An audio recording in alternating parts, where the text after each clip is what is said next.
మనం ప్రస్తుతం Nagar Kurnool MLA camp ఆఫీస్లో ఉన్నాం. నా పక్కన ఎమ్మెల్యే రాజేష్ రెడ్డి గారు ఉన్నారు, కూచుకుల రాజేష్ రెడ్డి గారు. సో ఒకవైపున ఇక్కడి నుంచి ఒక 100 మీటర్ల దూరంలో ఒక భారీ ధర్నా జరుగుతున్నది, దీక్ష జరుగుతున్నది.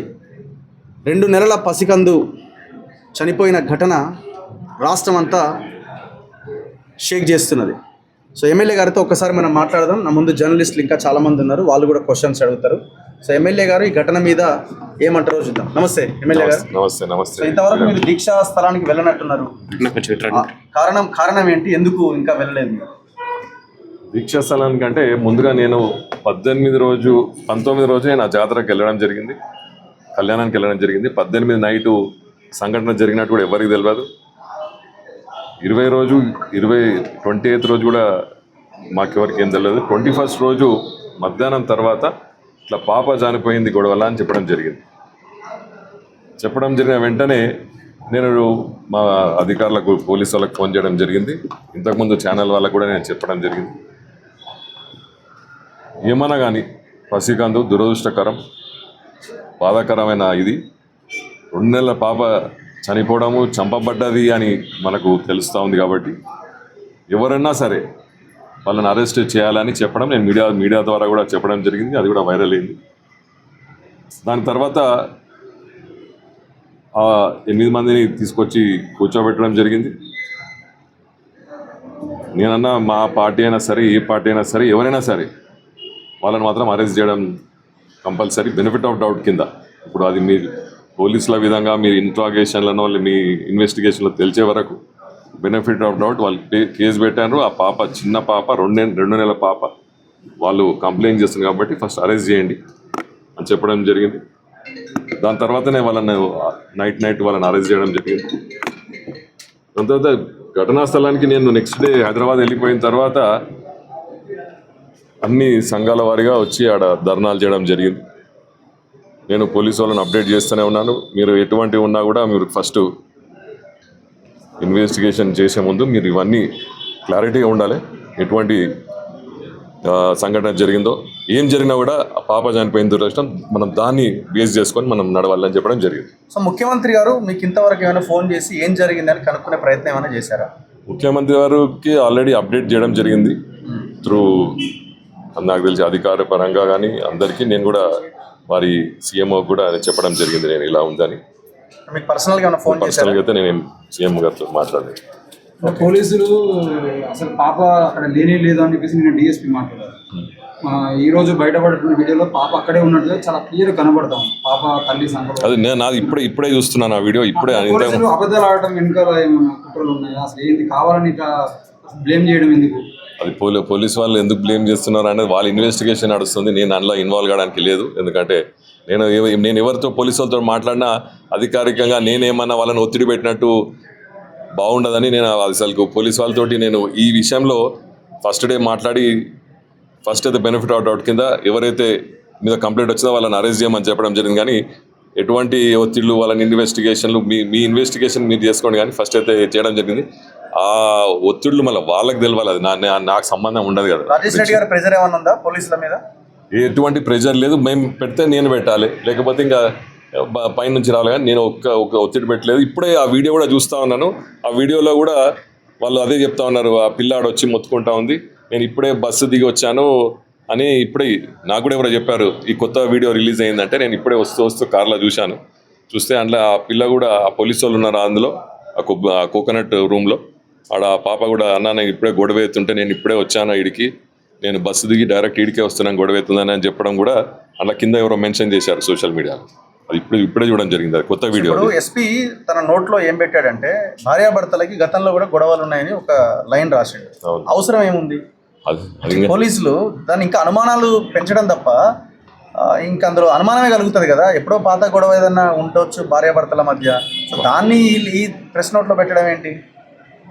ప్రెస్ నోట్ ఇప్పుడే వచ్చిందని నేను ఇంకా చూడలేదు, ఇప్పుడే చూస్తూ ఉన్నాను. ఇంకా నేను ఇప్పుడే వచ్చిన ప్రెస్ నోట్ చూసి నేను ఎందుకంటే ఎస్పీ గారితో మాట్లాడలేదు, డిఎస్పీ గారితో మాట్లాడలేదు. ఇంకా మాట్లాడితే నాకు కూడా కొంచెం క్లారిటీ వస్తుంది అసలు ఏంది ఈ కేసులో ఏమవుతుంది అని. సో ఇక్కడ రాజేష్ రెడ్డి ఉన్నాడు, అక్కడ రేవంత్ రెడ్డి ఉన్నాడు. సంఘటన కారణమైన వాళ్ళంతా రెడ్లే కాబట్టి ప్రెషర్ ఉన్నది అన్న ఒక బలమైన ఆరోపణ బయట వినబడుతున్నది. ఇప్పుడు ఎవరు నాయకులు వచ్చినా కూడా ఇదే అంశాన్ని ప్రధానంగా ప్రస్తావిస్తున్నారు. అదే తప్పండి. నేను నా పక్కన ఉంటే మీరు ఇక్కడ చూస్తే నేను చుట్టూ కింద ఉన్నా నా పక్క ఉన్నా అన్ని కులాల వారు ఉంటారు. రెడ్ల కంటే ఎక్కువ అన్ని కులాల వారే ఎక్కువ ఉంటారు నా చుట్టూ.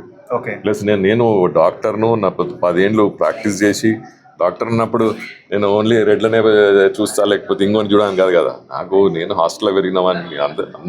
ఆ ఫీలింగే నాదే లేదు. అది ఎవరిని అడిగినా చెప్తారు టౌన్లో. ఇప్పటికీ నాకు ఆ పేరు వచ్చింది, అందరితో బాగుంటాడు, ఎక్కడ పోయినా అందరితో ఉంటాడు, అందరితో తింటాడు అని. అటువంటి ఫీలింగ్ లేదు. మీరు మొన్న కూడా ఒక అతను ఎవరు సిగ్నల్ టీవీ అతను నాకు ఫోన్లో మాట్లాడాడు. ఆ టీవీ అది కూడా యూట్యూబ్లో ఉంది. నేను బెనిఫిట్ అవడం అరెస్ట్ చేయండి, వాళ్ళు నా పార్టీ అయినా ఎవరైనా సరే ఫస్ట్ ఆ పాప చనిపోయింది, వాళ్ళని అరెస్ట్ చేయాల్సిందే అని నేను చెప్పడం జరిగింది 3 days బ్యాక్. అంటే రెడ్డిలు కావడం వలన అరెస్టులు కావట్లేదు, ఇంత లేట్ అవుతుంది అనేది బయట ఆరోపణ, ప్రధానంగా వినబడుతున్న ఆరోపణ అది ఒకటే సార్. అదే వినిపిస్తుంది. నేను నా వీడియోలో ముందే నేను మన ఎవరో సిగ్నల్ టీవీ ఎవరో ఫోన్ చేశారు నాకు. ఓకే. చేస్తే అది యూట్యూబ్లో కూడా వచ్చింది మొన్న 3 days బ్యాక్. నేను సీరియస్ చెప్పడం, బెనిఫిట్ ఆఫ్ డౌట్, పాప చనిపోయింది, దురదృష్టకరం, బడుగు బలైన వర్గాలకు సంబంధించిన పాప కాబట్టి మీరు ఫస్ట్ అరెస్ట్ చేయండి. మీ ఇన్వెస్టిగేషన్ తర్వాత ఫస్ట్ అరెస్ట్ చేయండి. వాళ్ళు కాంగ్రెస్ వాళ్ళ, నా మిత్రుల అని చూడకండి, ఫస్ట్ అరెస్ట్ చేయండి అని చెప్పడం అది మీరు యూట్యూబ్లో చూడొచ్చు. ప్లస్ చాలామంది వాళ్ళు నా చుట్టాలు, కొట్టిన వాళ్ళు నా చుట్టాలు అని నన్ను కలుపుతున్నారు. అంటే కాంగ్రెస్ ఎక్కడ లేదు. అందులో సంతోష్ రెడ్డి అని ఒక ఆయన ఉన్నాడు, ఆయన చుట్టమని ఆయన అసలు 8-9 మందిలో అక్యూజ్ చేయలేడు. ఆయన మాజీ ఎంపీటీసీ తుకారాం రెడ్డి మాకు చుట్టమేం కాదు, మా కాంగ్రెస్ పార్టీ సర్పంచ్ తుకారాం రెడ్డి. సో ఎక్కడైనా ఊర్లో సర్పంచ్ కాబట్టి రేపు పొద్దున ఉపయోగపడతాడనే లైన్ లో ఏమైనా కొంత కన్సర్న్ చూపించే ప్రయత్నం అటువంటిది ఏం లేదు. మీరు పోలీసులను అడగొచ్చు, లేకపోతే మీరు అధికారులను అడగొచ్చు. ఎవరి మీద ఎటువంటి ఒత్తిడి ఇప్పుడు దాకా పెట్టినట్టు నేను ఈ 2 ఏళ్లలో అసలు పోలీస్ స్టేషన్లో కేసులు చెప్పడమే తక్కువ. ఎవరైనా ఉంటే కాంప్రమైజ్ చెప్తా, కానీ ఎవరిని కూడా కేసులు చేసి అరాచకం పెట్టడం అనేది సాంప్రదాయమే లేదు మా దగ్గర. అంటే నేను డిఎస్పీ గారు మాట్లాడుతూ పాప లేదు అని చెప్పేసి ఒక యూట్యూబ్ ఛానల్కి ఇంటర్వ్యూ ఇచ్చారు. అవును. సో ఇప్పుడు ఆ పాప ఉందని వీడియోలు బయటకు వచ్చినాయి. ఆయన మీద ఏమైనా చర్యలు ఉండే అవకాశాలు ఉంటాయి? అందులో బయటపడితే తప్పకుండా వాళ్ళ డిపార్ట్మెంట్ చూసుకోవాలి. అదే చెప్తున్నా. ఇప్పుడు ఆ కింద కూడా అందులో కూడా చెప్తా ఉంది ఎవరికో ఆ లేడీ. ఆ పోలీసు వచ్చిన తర్వాత వచ్చిన వీడియో ఇప్పుడు రిలీజ్ అయింది, ఇప్పుడే చూశాను, కార్లో వస్తూ చూశాను. అందులో ఏముందంటే ఆమె అంటుంది, అన్న గొడవ అవుతున్నందుకు నేను ఇప్పుడే బస్సు దిగి గురికొచ్చిన అన్న అని అందులో వాయిస్ ఉంది. దాన్ని ఎవరో మెన్షన్ చేశారు కింద. సో అందుకే క్లియర్గా అంటే అందులో వస్తుంది, నేను ఇప్పుడే గొడవ అయినాక అప్పటికి పోలీసులు వచ్చిన తర్వాత ఆమె వచ్చింది అని అందులో పెట్టినట్టు కనిపిస్తూ ఉంది. అందులో రాష్ట్రం అంతా ఇంత సంచలనంగా మారినటువంటి కేసు మీకు 100 మీటర్ల దూరంలో ఇక్కడ ఇంత పెద్ద ప్రొటెస్ట్ జరుగుతూ ఉంటే ఎందుకు పోతలేదు?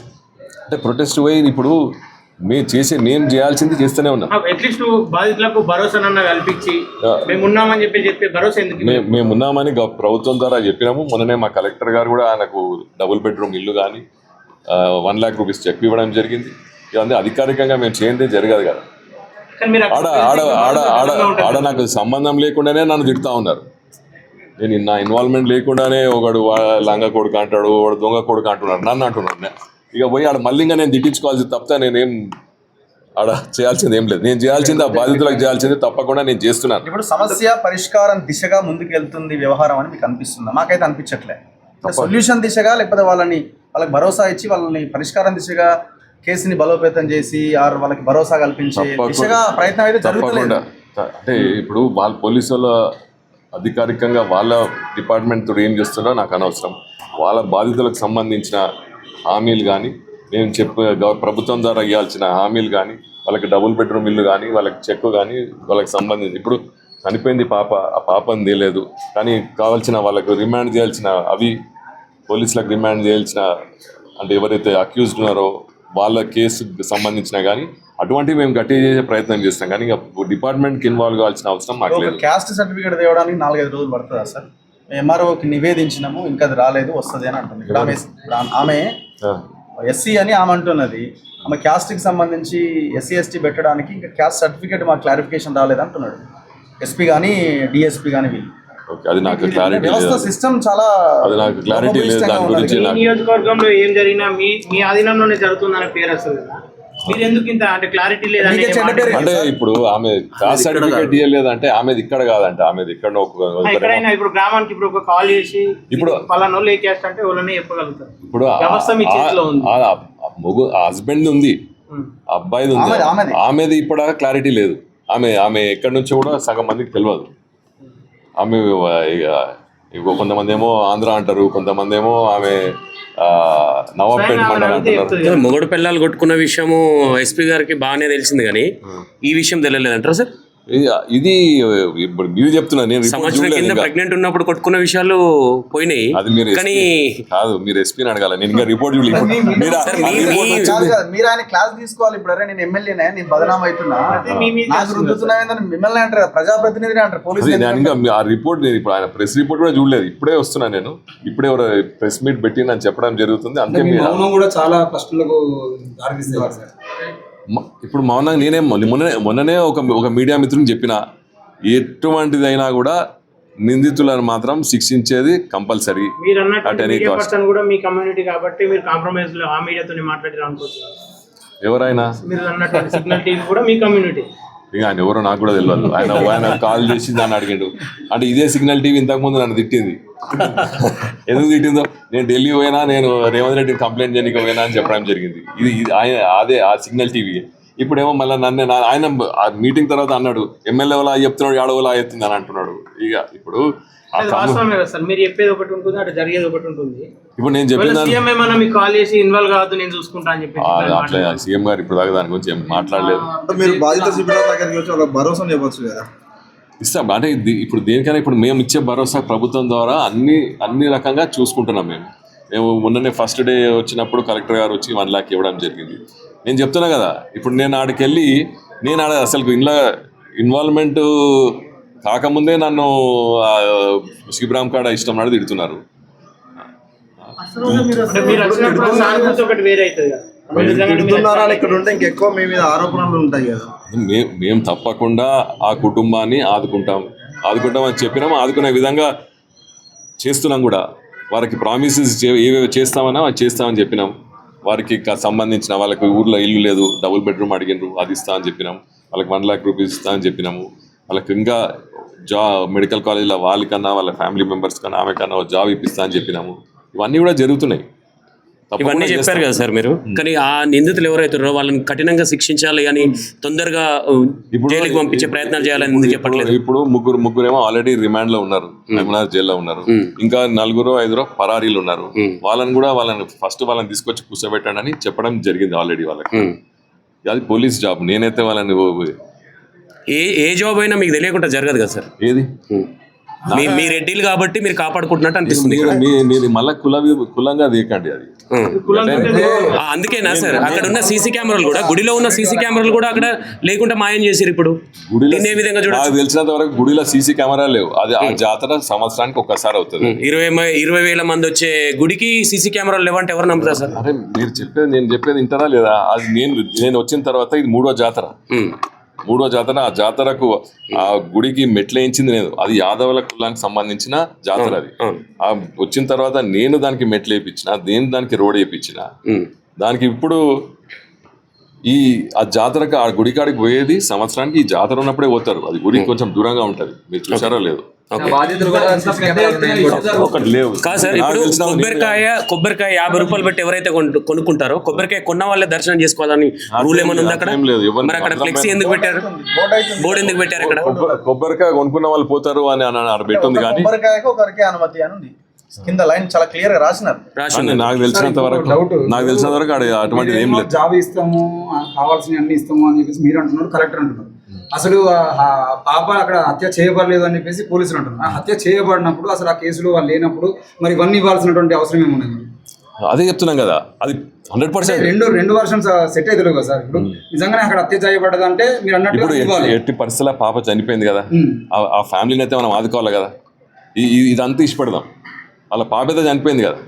ఇప్పుడు వాళ్ళ హత్య చేయబడ్డదా అంతా వాళ్ళు అధికారులు పోలీసులు చూసుకుంటారు. కానీ పాప చనిపోయినందుకు ఆ ఫ్యామిలీకి అయితే మనం ఆదుకోవాలి కదా. నా వర్జన్ అయితే యాజ్ ఎమ్మెల్యే నేను డెఫినెట్లీ ఆ ఫ్యామిలీని మాత్రం ఐ టేక్ కేర్. ఇష్యూ జరుగుతుంటే డిఎస్పీ కేసును పక్కదో పట్టించే ప్రయత్నం చేస్తున్నారు కదా, అక్కడ అసలు పాపే లేదు అని చెప్పింది కదా. డిఎస్పీ మీద ఏమైనా యాక్షన్ తీసుకోమని ఎస్పీ గారికి ఏమైనా చెప్పగలుగుతారు? ఇప్పుడే రిపోర్ట్ వచ్చింది. ప్రయత్నం చేస్తున్నారు కదా ఏకపక్ష ధోరణితోటి. ఇప్పుడు నేనేమంటున్నా అంటే ఇప్పుడే ఆ రిపోర్ట్ వచ్చింది, ఎస్పీ రిపోర్ట్ వచ్చింది కదా. దాన్ని బట్టి నేను ఆ ఎస్పీ గారు కానీ డిఎస్పీ గారితో ఇంకా మాట్లాడలేదు. ఇప్పుడే చెప్తాను రఘు గారికి, ఎవరో మా వాళ్ళు చనిపోతే తాండాకు పోయి వాళ్ళని పరామర్శించి ఇప్పుడే వచ్చాను. ఇప్పుడు రిపోర్ట్ వచ్చింది, ఇంకా రిపోర్ట్ చూడలేదు. ఆ రిపోర్ట్ సగం డీటెయిల్స్ మీరే చెప్తా ఉన్నారు.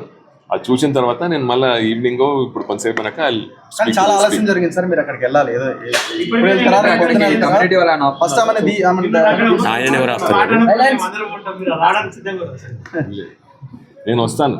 నేను వాళ్ళను ఎట్లా పరామర్శించుకోవాలో నాకు మా ఐడియాస్ ఉన్నాయి, వాళ్ళని ఎట్లా కాపాడుకోవాలో ఉన్నాయి. ఈడ కుల విభేదాలు అవి ఏం లేవు. అన్నీ మాకు సంబంధించి ఈ camp office open for all. ఇంతకుముందు ఈ క్యాంప్ ఆఫీస్లోకి ఎంటర్ కావాలంటేనే ఆ పర్మిషన్ అంట. ఇప్పుడు నా బెడ్రూమ్ దాకా అందరూ వస్తారు.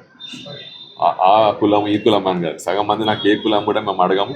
అటువంటి వాతావరణం మీరు ఉంటుంది కాబట్టి అందరికి బయట మీరు అడిగినా కూడా మీకు తెలుసుకోవచ్చు. ఎందుకంటే నా కులం డాక్టర్ కులం, అందులో నుంచి ఇంట్లోకి వచ్చాను. అక్కడికి వెళ్తే చాలా క్లారిటీస్ వస్తాయి, చాలా మందికి అనుమానాలు పోతాయి. ఇప్పుడు మీడియా తప్పకుండా వస్తాను.